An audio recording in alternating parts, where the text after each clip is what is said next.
Happy 2025, and what an amazing month of December has been. I've been run off my feet having an absolute wonderful time, not so much on the YouTube front, but definitely with my sewing machine. So that's what we're going to cover off in this video, the best and worst of my makes for December. One of them in particular I absolutely love, but equally has made me go over and over again. So to find out which new make I have a love-hate relationship with and has driven me absolutely crazy this month, then keep watching.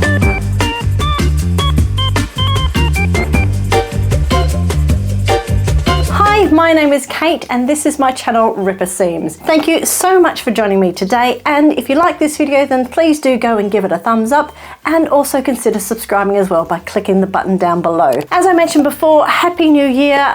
2025 is here at last, and I do hope that you've had an absolutely amazing Christmas and festive season. I must apologise, I was meant to do this video just before Christmas, but after a whole bunch of fun activities related to my birthday, I then got sick. So I've had a slight unexpected extended break, but we're back. 2025 is here, and I'm excited to share my sewing makes and other fun stuff as the year progresses. December was an incredibly mad, crazy, yet fun month for me. As I mentioned in my last video, it actually was a birthday for me. It was my 50th birthday, so yeah, big celebrations were had. I actually went up to Manchester for the weekend and ultimately went and saw my favourite musician, Paul McCartney, in concert. So fortunate for him to be playing the week of my birthday here in the UK, and I had an absolute wonderful time. Now, I did plan to go to Abercrombie Fabrics in Manchester whilst I was there.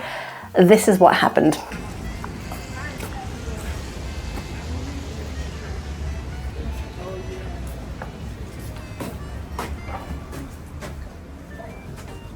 What time is it? It's 3:35. I lost it. No! And look at all the sequin sparkly fabric in there. Oh, look. I can't go in.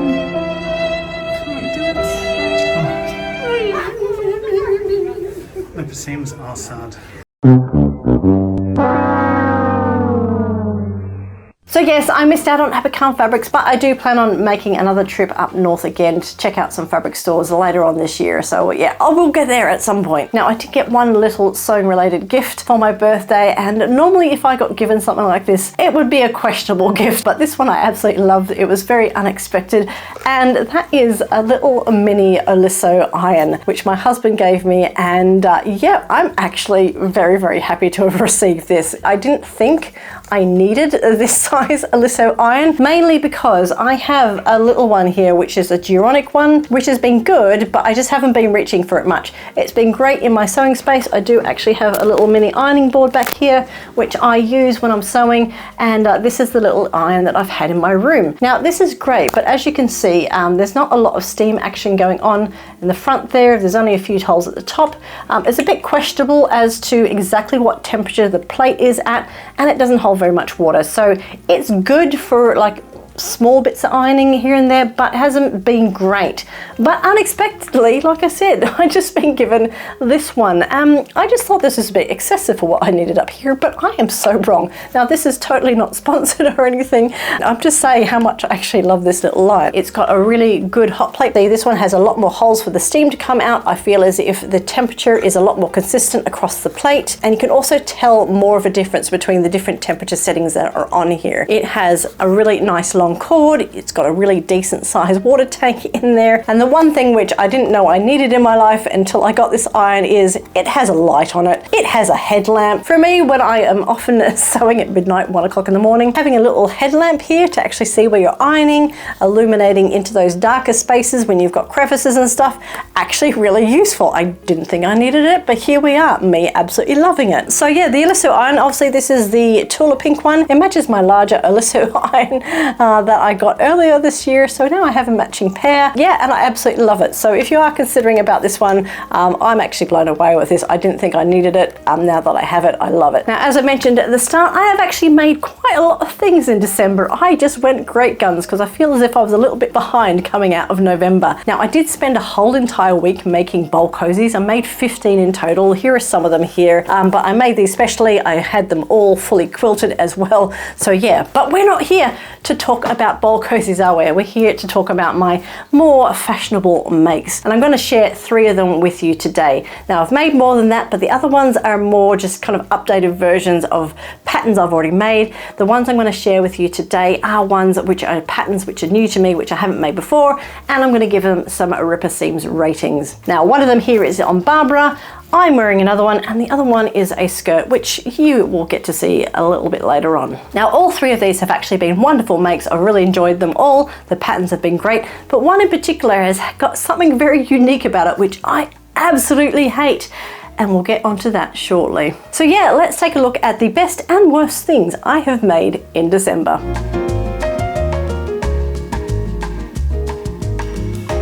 Now, first up, we're going to talk about what Barbara is wearing, and that is the Nell by Tilly and the Buttons. Now, this is a pattern I've been wanting to make since the summer. I bought it at the same time as when I got the Fleur pattern by Fabric Godmother. Very similar patterns, but still quite unique in their own rights. And I really wanted to see how the 2 tops kind of differed from each other. Now, that original idea hasn't transpired, but when this beautiful fabric came out from Fabric Godmother, I knew straight away that this is something which I would like to make the Nell top out of. So this fabric is the absolutely delightful halo print from Fabric Godmother. It is a viscose twill, so it's a really nice, sturdy yet flowy fabric, and the print on this is absolutely gorgeous. I fell in love with it straight away. It's got the black base, but it has these lovely bright pinks and teals and purples on there. It's got stars on it. It called to me. I just had to make something out of it, and here is the Nell. Now, the Nell can either be made up as a dress or a blouse, and obviously I've gone for the blouse version, but the blouse can either be this straight version, but there is one with a peplum as well. Now, my Fleur has a peplum, so I really wanted to go for the straight version on this one because I think it would suit me better, and it does.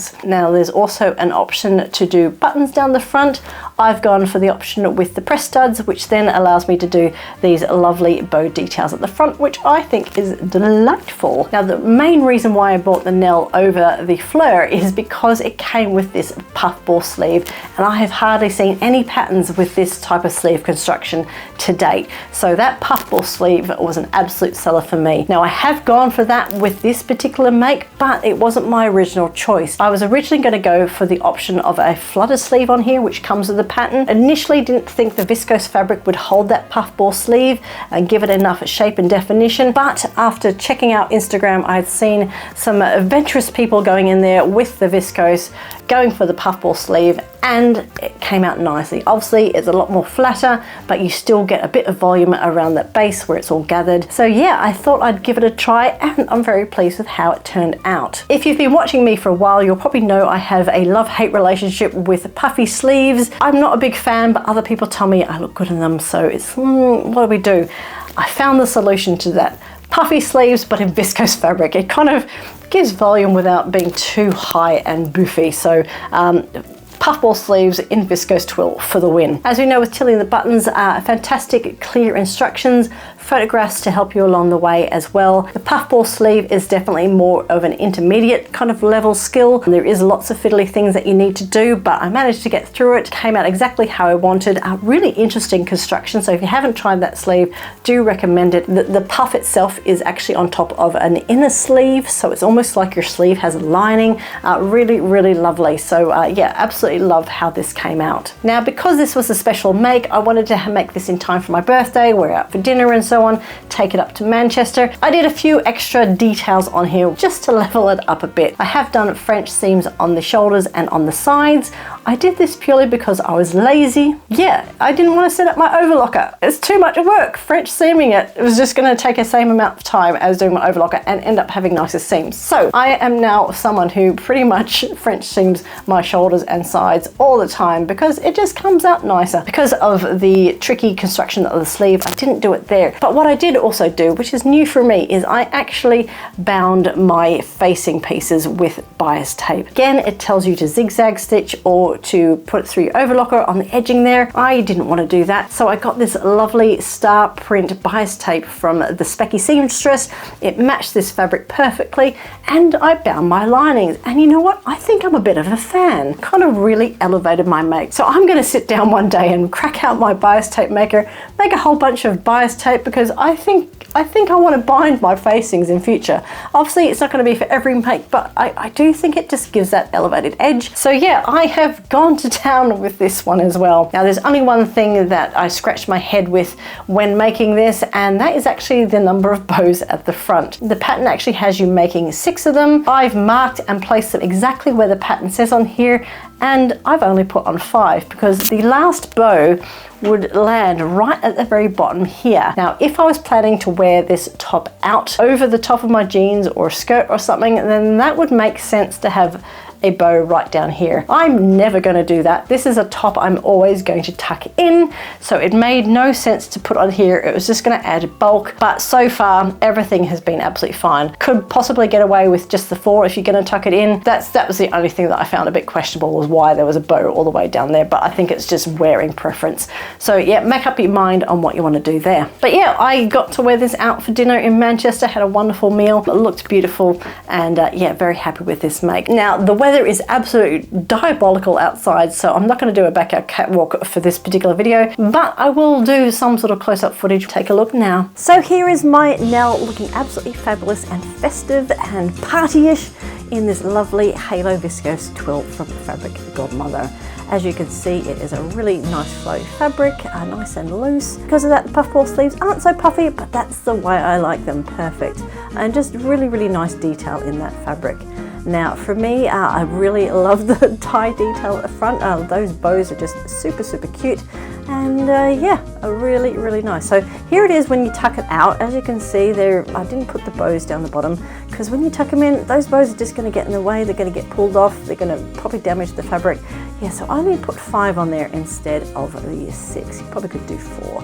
One little thing though, just be careful when you're wearing this top. Don't do any sharp movements, because oh look, it pops open. So yeah, make sure you're wearing a camisole just in case that happens. Oh yeah, and here's a cute little dog. Yeah, oh cute, kisses. Now that's my Nell top, so let's give it some Ripper Seams ratings then. First up, we have got brain friendliness. As I mentioned, this is a Tilly and the Buttons pattern. Always excellent instructions. Doing the puffball sleeves was the hardest thing on the menu here. Walked me through that fine, got a good result straight off. So yeah, 5 out of 5 for brain friendliness. For fit, I'm going to give it 5 out of 5 as well. As I mentioned, I made a size 5. It came out perfectly as per the size charts on there. Didn't have to do any alterations for me specifically. So yeah, fit was definitely spot on. And when it comes to overall lovableness, I'm actually going to give this a 4 out of 5. And the reason for it losing a lovable otter is because I really, really love this fabric. However, I don't think the fabric loves me. So this is a very black base. I'm starting to find as I get older, black really washes me out. And I just felt that this fabric for me was perhaps not the best choice, which is heartbreaking.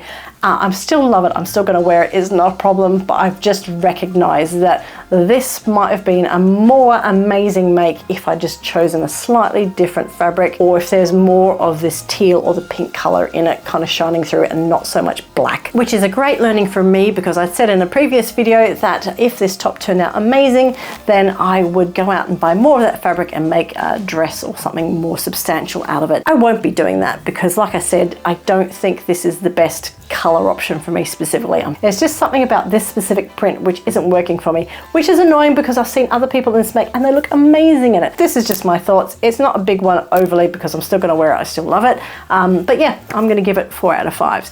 Will I be making this top again? Absolutely. In fact, I'm very excited to try and make the Nell in the full dress version with the bows down the front. I think that will be a really fun make to do in the summer. So watch this space for the Nell reappearing again in the future.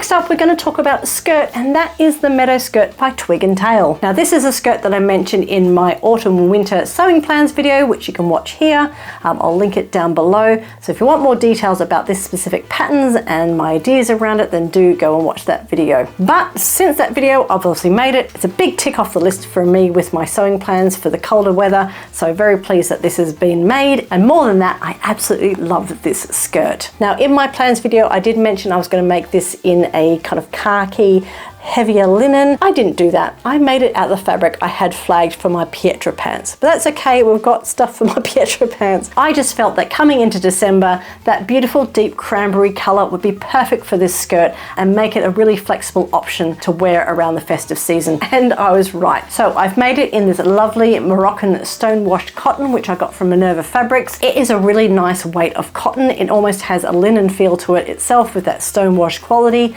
and the color is just divine. But because it is that cotton, this is going to be a skirt that's going to cover all the seasons of the year. Now, for December and the colder weather, how I've actually been wearing this is with a jumper. I've actually been wearing thermal leggings underneath with boots. So with that combination, it's been super elegant, super cozy. But at the same time, I just know that stripping all those layers off, just wearing this skirt with some sandals and a camisole top or t-shirt, it's going to be perfect for the hot weather as well. So a really nice versatile skirt, which I'm quite excited about. Now, this is my very first time making something from Twig and Tail, and I am sold. Really beautiful pattern, really easy instructions, and there's videos to go along with it as well to take you through the steps. Lots of pictures, a really nice sewing experience. So the skirt itself is delightful. It's got a lovely straight waistband at the front, which is quite flattering, but it has the elastication at the back, which is spot on and really helps you get that perfect fit when you're making it. Now, this skirt comes in different length options. I've gone for the full-on maxi skirt, and I've also opted for that tie at the waist. Oh, and the other thing about this is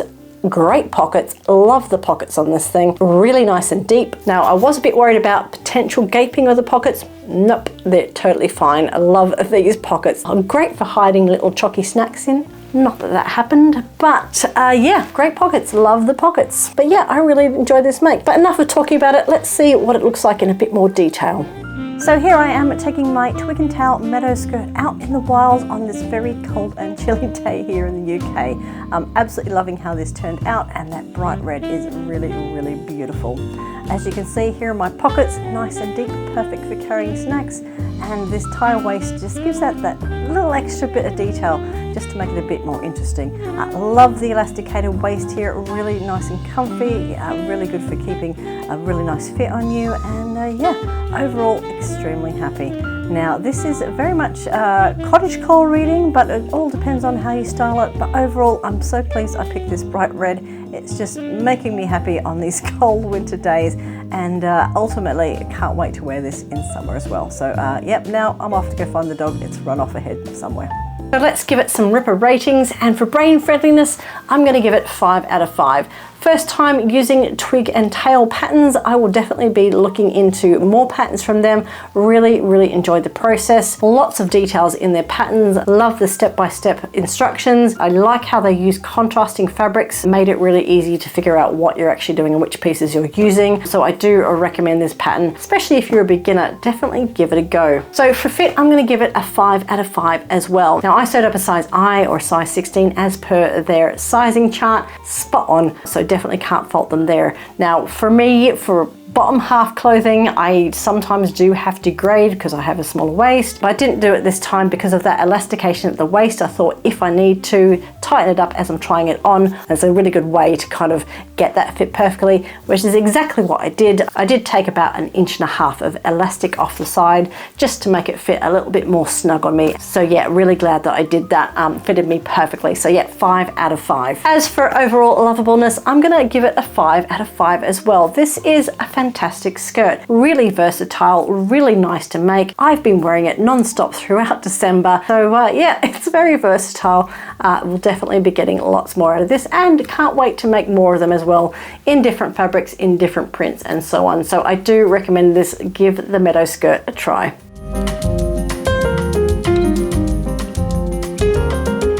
Now, the last make I'm going to share with you is what I'm wearing, and this is the Berlin top by Styla Patterns. Now, this is one of those makes where I bought the fabric without initially knowing what I wanted to make out of it. So I have been on the hunt for quite a few months to figure out what to do with this absolutely beautiful sparkly fabric. Now, I bought this fabric at the Knitting and Stitching show at the start of October, the one here in London. I am a magpie for sparkly things. Not that type of magpie. Well, actually, I am one of those magpies, but shiny, sparkly things. I am there. I am just straight there. Give me all the sparkly things. So this fabric, when I saw it, was an absolute delight for me, and I could not go past it. I had to have it. But once I had the fabric, I then had to figure out what I wanted to make out of it.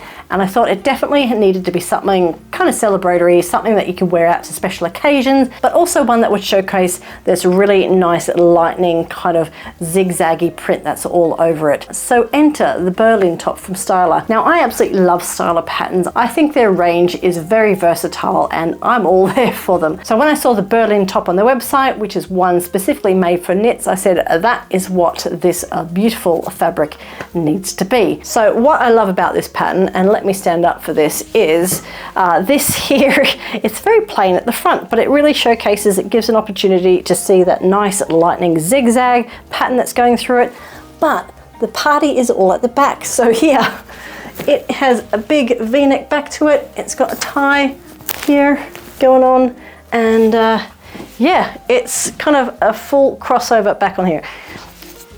I'm going to put in some videos so you can actually see what I'm talking about, because you can't really see this. But what I'm saying is this is a really great pattern for this type of fabric. Nice coverage so you can go out feeling confident and don't have to show off too much, but have a bit more excitement going at the back. Now, the Berlin top is great. It has a few different options going for it. It is quite a straightforward top generally at the front, but at the back you can either have a high crossover or the low crossover, depending on how much back you actually want to show. For this one, I've gone for the full deep V-neck, which is the crossover at the back. It's got the little tie at the back to kind of keep it on your shoulders and keep it in place. But there's also a few different options you can do as a sleeve. I've opted for the 3/4 sleeve. Originally, I was going to do one of the cuff options, which came with it, but I just thought that because of this fabric and the style of the top, I felt it didn't need it. I thought I could just hem it here, which is one of the options that they have. But yeah, spot on. I made the right decision. Hello, Editing Kate here. Just wanted to drop in because I've just been looking at this footage and I've noticed that there is a massive bruise showing on my wrist. I would like to say I did some sort of awesome karate move to deserve that bruise, but no, that is just me trying to shove my hand down a very, very tiny gap down the side of my daughter's bed to retrieve a playing card, thus resulting in that bruise. So yeah, sorry, I didn't realize it was there. Just wanted to call that out because it is really, really obvious. But yeah, that's just me being a bit of an idiot. So anyway, back to the video. So yeah, a really nice plain top, and I'm just letting the fabric do the talking, which is what you got to do sometimes. This pattern, how it looks, everything is an absolute dream. I love it. I love how this turned out. The big drama I have with this one is the fabric itself.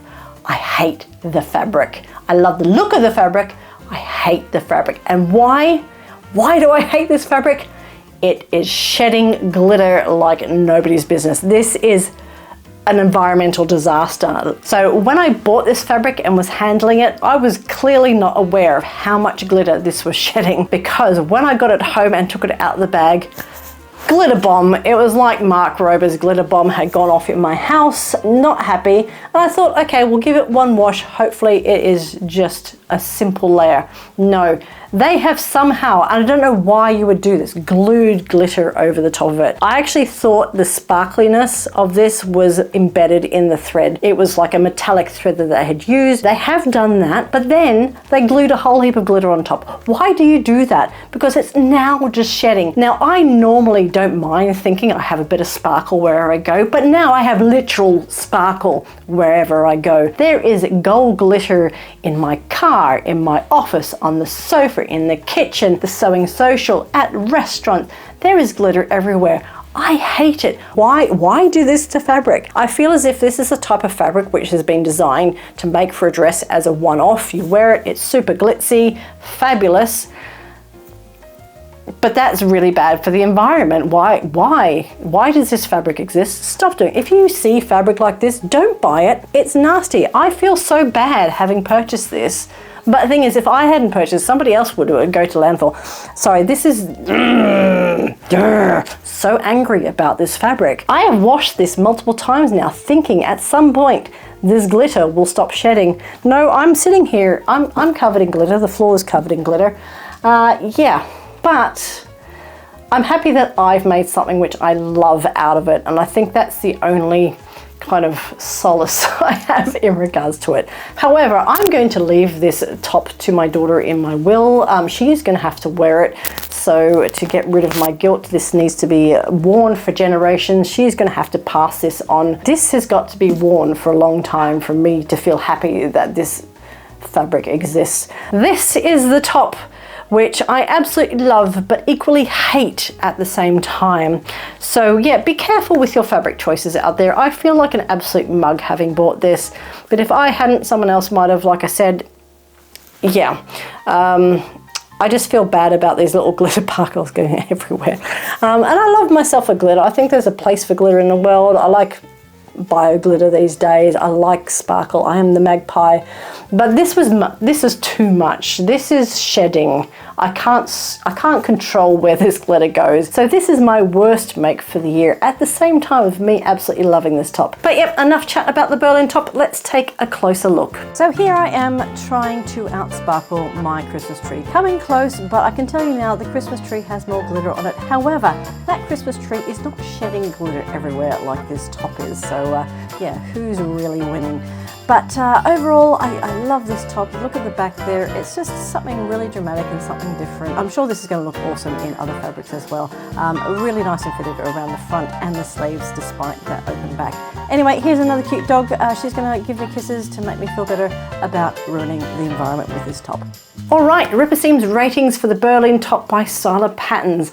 Let's go for brain friendliness, and it is a 5 out of 5 for brain friendliness. It's quite a straightforward pattern. Instructions are detailed. They give you lovely step-by-step photos as well, very clearly marked as to what seams you're sewing. Overall win. I always enjoy working with Styla Patterns, so a 5 out of 5 for brain friendliness. As for fit, I'm going to give it a 5 for 5. This is a knit top. It's going to stretch. You go off a bust measurement as per the Styla size charts, spot on with the sizing with what I did. What did I do? What size did I make?